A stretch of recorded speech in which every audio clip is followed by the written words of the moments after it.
দেশের ফুটবল অঙ্গনে এখন বড় প্রশ্ন, কে হচ্ছেন বাংলাদেশ জাতীয় দলের পরবর্তী কোচ। হাবিয়ার কাবরেরার উপর আস্থা রাখবে বাফুফে, নাকি নতুন কাউকে খুঁজে নেবেন ন্যাশনাল টিমস কমিটির চেয়ারম্যান ও বাফুফে সভাপতি তাবিত আউয়াল।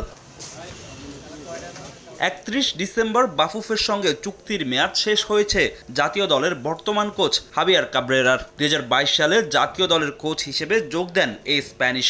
মালেতে বাংলাদেশ মালদ্বীপ ম্যাচ দিয়ে শুরু হয় তার প্রথম অ্যাসাইনমেন্ট। এরপর লাল সবুজদের সঙ্গে পার করেছেন 2.5 বছরেরও বেশি সময়। মাঝে বেতন বাড়িয়ে করেছেন চুক্তি নবায়ন। তবে লাল সবুজদের হয়ে কোচ কাবরেরার সফলতার চেয়ে ব্যর্থতার পাল্লাই ভারী। এক সাফের সেমিফাইনাল ছাড়া নেই কোনো উল্লেখযোগ্য সফলতা। তার অধীনে 30 ম্যাচ খেলে 8টিতে জয় পেয়েছে বাংলাদেশ, বিপরীতে হার 15, ড্র হয়েছে 7 ম্যাচ। জাতীয় দলের কোচ হিসেবে বেশ কয়েকটি সমালোচনার জন্ম দিয়েছেন কাবরেরা। দল নির্বাচনে বেশ কয়েকজন ফুটবলারকে বিশেষ নজরে দেখার অভিযোগ আছে তার বিরুদ্ধে। এছাড়া কৌশল নিয়েও বেশ কয়েকবার সমালোচনার মুখে পড়েছেন তিনি। পারফরম্যান্সের বিচারে তাই এই কোচের সঙ্গে বাফুফেকে আবারও চুক্তি নবায়ন না করার পরামর্শ দিয়েছেন দেশের সাবেক ফুটবলাররা। ন্যাশনাল টিমের কোচের চেঞ্জ দরকার। আমরা অনেকের কাছ থেকে অনেক কথা শুনেছি, বাট তার পরীক্ষা, তার যে খেলাগুলো আমরা দেখছি, আসলে নাম্বার 9 হিসেবে এখনও কাউকে তৈরি করতে পারেনি গত 2 বছরে, সিলেকশনও করতে পারেনি। সো আমার মনে হয় যে একটা নতুন কোচের প্রয়োজন বাংলাদেশ টিমের। এর থেকে বেটার কোচ যদি কোনো কেউ অফার দিয়ে থাকে আনা যেতে পারে, অথবা আমার মনে হয় যে আমাদের লোকাল কোচ তো ওরা খারাপ না, সবাই তো ট্রেন্ড আপ, তো এই কোচদের দিয়ে একবার সুযোগ দেওয়া যেতে পারে।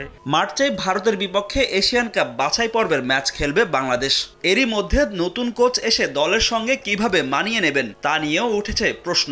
তবে এশিয়ান কাপের বাছাই নয়, কোচ নিয়ে বাফুফেকে দীর্ঘমেয়াদী পরিকল্পনা নেওয়ার পরামর্শ দিয়েছেন সাবেক ফুটবলাররা। এশিয়া কাপের চিন্তা করে কোচ নির্ধারণ করাটা আমার মনে হয় ঠিক হবে না। আমার মনে হয় যে সামনে আমাদের সাফ চ্যাম্পিয়নশিপ আছে, সেদিকে লক্ষ্য রেখে এগিয়ে যাওয়া উচিত, এবং এমন একজন কোচ দরকার যে একটা দল গড়তে পারে। ন্যাশনাল টিম ভবিষ্যতে আর 8-10 বছর একটা টিম খেলতে পারবে। মারুফ ইজ গুড এনাফ, কারণ সে যথেষ্ট ভালো কোচ, এবং কোচিংয়ের উপর সে যথেষ্ট লেখাপড়া করে, এবং আমি মনে করি যে তাকে এই ইন্টারিম টাইমটা দেওয়া যেতে পারে। গুঞ্জন আছে বাংলাদেশ জাতীয় দলের কোচ হতে আগ্রহী বেশ কয়েকজন হাই প্রোফাইল কোচ আছেন, দেশি কোচরাও।